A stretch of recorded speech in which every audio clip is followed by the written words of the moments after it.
Cricket is returning to Faisalabad 17 साल बाद।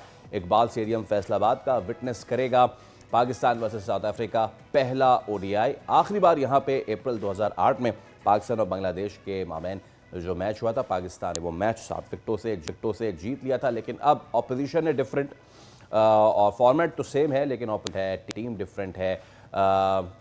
ODI series Pakistan अब स्टार्ट कर रहा है अपनी campaign with the banking of their win against south Africa in the T20 series, जो कि हम 2-1 से जीत के आए हैं। तो अब ये पहला मैच और इतने अरसे बाद जब किसी ग्राउंड पे, किसी स्क्वायर पे मैच हो, तो क्या एक्सपेक्ट करना चाहिए पिच से, कैसी होगी, इस सब पे बात कर लेते हैं साफ़ी और स्पोर्ट्स तजज़ियाकार महमूद रियाज AK महमूद भाई से। अस्सलाम वालेकुम महमूद भाई, उम्मीद करता हूँ खैरियत से होंगे, ठीक ठाक होंगे।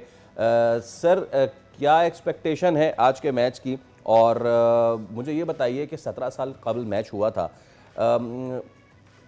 मेरा पहला सवाल तो ये कि 17 साल तक क्यों ये नज़रअंदाज रहा? मैं देख रहा हूँ तो स्टैट्स ये बताते हैं कि 96 वर्ल्ड कप के 3 मैचेस फैसलाबाद ने होस्ट किए हुए हैं। टोटल गालिबन 18 ओडीआईज होस्ट किए हुए हैं। तो फैसलाबाद इतने अरसे तक नज़रअंदाज क्यों रहा? देखिए फैसल, दुनिया भर में जो है वो तरक्की होती है, लोग आगे बढ़ते हैं, लेकिन हमारा जो माजी है मैं समझता हूँ ज्यादा दरख्शंदा है। पाकिस्तान के अंदर हम क्रिकेट बात करें तो फैसलाबाद एक अहम मरकज होता था। इसके अलावा गुजरावाला में आपने वनडे खेला, आपने सियालकोट में खेला, शेखुपुरा। और मेरा ख्याल शेखुपुरा में भी हो चुका है। लेकिन उसके बाद बजाहिर की स्टेडियम वेन्यूज की तादाद बढ़नी चाहिए थी, कम हुआ। और फैसलाबाद एक तस्लीम आरिफ और डेनिस लिली के हवाले से बहुत, चूंकि यहाँ की पिच जरा बड़ी बेजान होती थी और डेनिस लिली का तारीखी जुमला था कि यहाँ मेरा कब्रिस्तान बना दिया गया। दूसरी तरफ उसी टेस्ट में तस्लीम आरिफ ने ट्रिपल सेंचुरी की थी।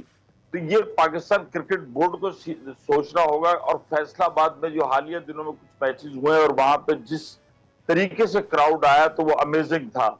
और लाहौर और मुल्तान के बाद फैसलाबाद एक बहुत ज्यादा, और मैं आपको एक बताऊं कि PSL के अंदर जो 2 टीमों का इजाफा होने जा रहा है, उनमें से एक टीम मेरा ख्याल फैसलाबाद होगी। तो जिसके बाद फिर ओह, फैसलाबाद के साथ अगर कोई टीम जुड़ जाएगी तो फिर फैसलाबाद के जो लोग हैं शायकीन क्रिकेट, अब ये PCB को सोचना चाहिए कि अब अगर हम सिंध में भी बात करें तो हैदराबाद है जहां पर रेगुलर मैचेस होते थे। उसके बाद मकली के स्टेडियम है। हालिया दिनों में हमारी मुलाकात हुई चेयरमैन PCB से, जी। उनका कहना था कि अब असल में थोड़ी सी सिक्योरिटी कंसर्न, दीगर मामला बढ़ गए जी। पहले ये छोटे शहरों में क्या होता था, सिंध या पंजाब के सर्किट हाउस वगैरह होते थे, टीमों की इतनी सिक्योरिटी नहीं होती थी, टीमें इवन लोगों के घरों में भी ठहरी और मैच खेले। लेकिन अब चूंकि international ICC yes, yes. Security concern हैं, लेकिन बहरहाल इनको पूरा PCB ने करना है। जहां नहीं था वहां आज भी अगर तामीर का आगाज करेंगे, होटल बनाना शुरू करेंगे, तो हुकूमतों को कहेंगे तभी होगा। तो बहरहाल बहुत अच्छी बात है, 17 साल बाद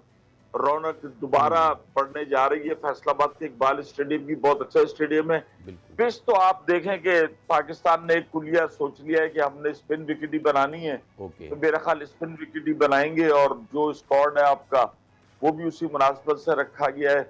और शाहीन जो है वो पहली दफा जो है वो वनडे की कप्तानी करेंगे। लेकिन पाकिस्तान के अंदर एक अजीब सी चीज डेवलप हुई है कि एक मैच का हीरो होता है, दूसरे मैच का जीरो होता है। बिठा देते शाहीन को तीसरे T20 में, उस दूसरे में बिठाया गया, तीसरे में खिलाया गया। तो ये जो चीजें हैं माइक हैसन जो कर रहे हैं, ये मैं समझता हूं कि बहुत ज्यादा एक वो तब्दीली की तरफ इशारा होता है। हाँ, मैं भाई, वो आपने तस्लीम आरिफ वाला जिक्र किया तो वो माइक गेटिंग और शकूर राना वाला भी मुझे याद आ गया। खैर, उस पर तो कभी हाँ करेंगे तफसील से। फैसलाबाद। हाँ। अच्छा, अब मैं, हाँ आप जो कह रहे हैं कि हम स्पिन विकेट के साथ ही जा रहे होंगे, समझ मुझे एक पाकिस्तान के बॉलिंग स्क्वाड की नहीं आ रही कि हारिस रऊफ फिर क्यों है हमारे साथ। वो हारिस रऊफ जो टेस्ट मैच खेलने से इनकार कर चुके हैं, लंबी फॉर्मेट, वो T20 में इंजर्ड हो जाते हैं, तो उनके साथ आप जा रहे हैं। सो क्या बॉलिंग लाइनअप रहेगी ज़्यादातर हमारी?